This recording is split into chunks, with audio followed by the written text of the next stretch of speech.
বাংলাদেশ নামক রাষ্ট্রটা হয়তো কোনদিন ঘুম থেকে উঠে দেখতে পারবো বাংলাদেশ নাম নাই, এটা ভারতের অঙ্গরাষ্ট্র হয়ে গেছে।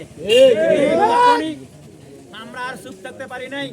আমাদের নেতা তারেক রহমানের নির্দেশে আমাদের এই লালমনিরহাটের উত্তরবঙ্গের লৌহ মানব জনাব অধ্যক্ষ আসাদুল হাবিবুল স্যারের নির্দেশে আমরা তটস্থ হয়েছি এবং ততদিনে চূড়ান্ত বৈষম্য বিরোধী ছাত্র জনতার আন্দোলনে যা চূড়ান্ত রূপ নিয়েছে।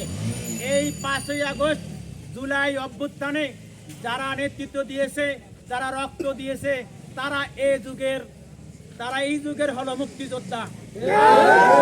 আর সেই আন্দোলনে যারা গুলি চালিয়েছে, যারা হেলমেট বাহিনী, হাতুড়ি বাহিনী, তারা হলো এই যুগের আল শামস, আল বদর, রাজাকার, পাকিস্তানের হানাদার বাহিনী।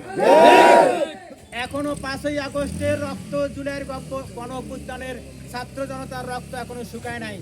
সাধারণ মানুষের মনের ভিতরের দাগ এখনো কাটে নাই। এদের এখন রক্ত পিপাসা। এই আওয়ামী লীগ মনে করতেছে ওদের আরো রক্তের দরকার, বিদায়েরা ষড়যন্ত্র করতেছে, আগামীকাল সারা বাংলাদেশে গন্ডগোল করবে। আমরা কি এতে চুপ থাকতে পারি? আগামীকাল আমি আওয়ামী লীগ ভাইদের উদ্দেশ্য করে বলতেছি, আমরা শান্তিপ্রিয় মানুষ, আমরা শান্তি চাই। আপনারা শান্তিতে থাকতে চান, আপনারা চুপচাপ থাকেন। আর যদি জনগণের জানমালের ক্ষতি করার চেষ্টা করেন, আর যদি একটা বিশৃঙ্খলার চেষ্টা করেন, বাংলাদেশের জাতীয়তাবাদী দল এবং অঙ্গ সংগঠন সহ সমস্ত জনতাকে নিয়ে আপনাদের এই ষড়যন্ত্রের বীজদাত ভেঙে দেওয়া হবে। অতএব আমি আর এই রাত গভীর হয়ে গেছে, এটা বাড়াতে চাই না। আগামীকালকে জাতীয় সংহতি ও বিপ্লব দিবসের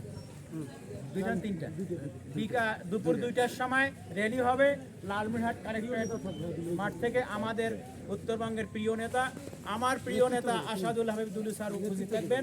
তার নেতৃত্বে সেই র্যালিটা হবে। আপনারা সবাই উপস্থিত থাকবেন, আমরা সেই র্যালি করব।